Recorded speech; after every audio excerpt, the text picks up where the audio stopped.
17 तारखेला नळदुर्ग, धाराशिव जिल्ह्यात, लातूर जिल्ह्यात किल्लारीकडे पाऊस सुरू होईल. तर तिकडे पाऊस चालू आहे. तर आता मग शेतकऱ्याला सांगू इच्छितो की ज्यांची कोणाची हळद असेल, कांदा असेल, तर तुम्ही काय करा की जवळपास म्हणजे आणखीन उद्या आणि परवा 2 दिवस तुम्हाला काढायला चान्स आणि झाकून ठेवायला चान्स आहे. म्हणजे काही भागात उद्या देखील पाऊस सुरुवात होणार आहे. पण त्याच्यानंतर 20 तारखेपासून ते 26 तारखेच्या दरम्यान राज्यात म्हणजे खूप ठिकाणी पावसाळ्यासारखा पाऊस पडणार आहे. काही ठिकाणी गारपीट होणार आहे, काही ठिकाणी वारं सुटणार आहे. म्हणून हा अंदाज सर्व शेतकऱ्यांनी लक्षात घ्यायचा. सुरुवातीला आपण काय करू पाहू आपण सुरुवातीला सांगतो.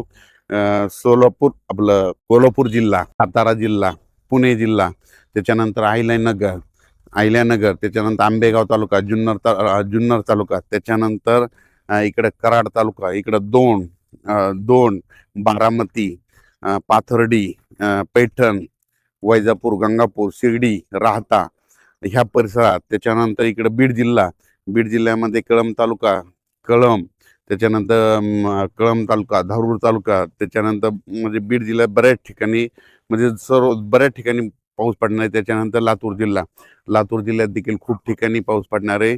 म्हणून हा अंदाज सर्व शेतकऱ्यांना लक्ष द्यायचा. नांदेड जिल्ह्यात देखील पाऊस पडणार आहे.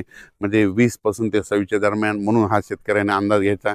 गारपीट देखील होणार आहे, पाऊस देखील पडणार आहे. लातूर जिल्ह्यात देखील गारपीट होणार आहे, बीड जिल्ह्यात देखील गारपीट होणार आहे, अहिल्यानगरकडे देखील खूप गारपीट होणार आहे. त्याच्यानंतर बारामती त्या साईडनं तर खूप गारपीट होणार आहे. बारामती पुणे जिल्ह्यात खूप गारपीट होणार आहे.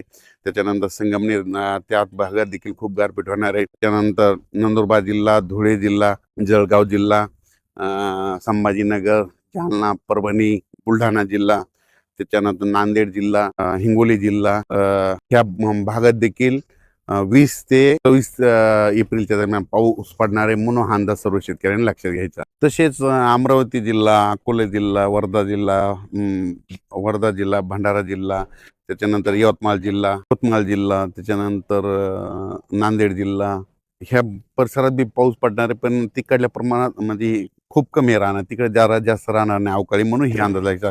खरा पाऊस मात्र तुम्हाला एक सांगतो दक्षिण महाराष्ट्राकडे होणार आहे. मग दक्षिण महाराष्ट्राकडे तुम्हाला सांगतो बीड जिल्हा, लातूर जिल्हा, परभणी जिल्हा, त्याच्यानंतर धाराशिव जिल्हा, सोलापूर जिल्हा, सांगली जिल्हा, सातारा जिल्हा, कोल्हापूर जिल्हा, पुणे जिल्हा, त्याच्यानंतर अहिल्यानगर, मुंबई, पुणे, इगतपुरी, इकडं नंदुरबार पर्यंत, इकडं नाशिक, येवला, निफाड ह्या पट्ट्यामध्ये जरा संभाजीनगर, जळगाव, धुळे, नंदुरबार ह्या पट्ट्यामध्ये जरा जास्त काही ठिकाणी गारपीट बी होणार, काही ठिकाणी पाऊस बी पडणार आहे, काही ठिकाणी नुसतं वारं सुटल. म्हणून हा अंदाज लक्षात. तसेच तेलंगणा आणि कर्नाटकमध्ये देखील खूप पाऊस पडणार आहे. काही कर्नाटकमध्ये तर खूप गारपीट होणार आहे. म्हणून हा अंदाज लक्षात.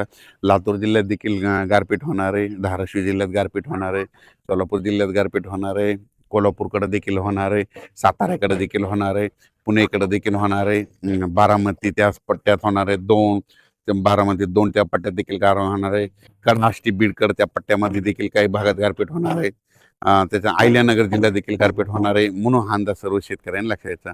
म्हणजे सांगायचं झालं तर काही ठिकाणी गारपीट होईल, काही ठिकाणी भाग सोडून देईल, काही ठिकाणी वारं देखील सुटेल. म्हणून हा अंदाज सर्व शेतकऱ्यांनी लक्षात घ्यायचा. आणि ज्यांचा कोणाचा कांदा असेल, हळद असेल, तर तुम्ही काय करा आणखीन 2 दिवस म्हणजे उद्याची 18 आणि परवा दिवशी 19 2 दिवस आणखीन शेतकऱ्यासाठी चान्स आहे. म्हणून हे अंदाज लक्षात. 20 पासून मात्र राज्यात पावसाची व्याप्ती वाढत जाणार आहे. म्हणून हा अंदाज लक्षात घ्यायचा. आणि आज आहे 17 एप्रिल. आज पाहू शकता हे तांबडा आभाळ ह्या झालंय. जर तांबडा आभाळ झालं, आता तुम्हाला शेतकऱ्याला सांगतो ज्या ठिकाणी असं तांबडा आभाळ आज होईल, उद्या होईल की आणि परवा देखील होईल, 19 तारखेला होईल, त्या ठिकाणी वाटल्यास त्याचा फोटो काढून ठेवायचा. बघा 3 दिवसात पाऊस येते की नाही हे अंदाज तुम्हाला निसर्ग देत आहे. कांद्यावरचे जे शेतकरी आहेत उत्तर महाराष्ट्राखाली म्हणजे नंदुरबार जिल्हा, धुळे जिल्हा, जळगाव जिल्हा, नाशिक जिल्हा, निफाड जिल्हा, येवला तालुका, अंदोरसूर, त्याच्यानंतर शिर्डी, राहता, कोपरगाव, राहुरी त्या पट्टा, त्याच्यानंतर संगमनेर तालुका, त्याच्यानंतर इकडं बीड जिल्ह्यामधले कांद्यावाले शेतकरी, त्याच्यानंतर 2 जिल्ह्यातले कांद्याचे शेतकरी, पुणे जिल्ह्यातले कांद्याचे शेतकरी, सातारा जिल्ह्यातले कांद्याचे शेतकरी, त्याच्यानंतर कराड भागातले कांद्याचे शेतकरी, त्यांनी काय करायचं, आणखीन तुम्हाला उद्याचे दिवस चान्स आहे झाकून उद्या काढून दुपारपर्यंत झाकूया. मात्र परवा मात्र सोमवारपासून मात्र राज्यात चांगलं पावसाचं स्वरूप वाढत जाणार आहे, म्हणून हा अंदाज लक्षात घ्यायचा. अचानक वातावरण झालं तर परत एक मेसेज दिला जाईल. धन्यवाद. आता जो हा हवामान अंदाज आहे हे माझ्या गावाहून दिलेलं आहे. तर पाहू शकता हे आमच्या यातलं मंदिर आहे आणि हे माझं घर आहे आणि हे संपूर्ण गाव आहे आमचं. हे आमचं गुगळी धामणगाव गाव आहे. या ठिकाणाहून हे अंदाज दिलेला आहे आणि पाहू शकता तांबडा आभाळ झाले ते झाले जास्त जालना जिल्ह्याकडून. तर पाहू शकता हे जालना जिल्ह्याकडे इकडे जालना जिल्हा आहे.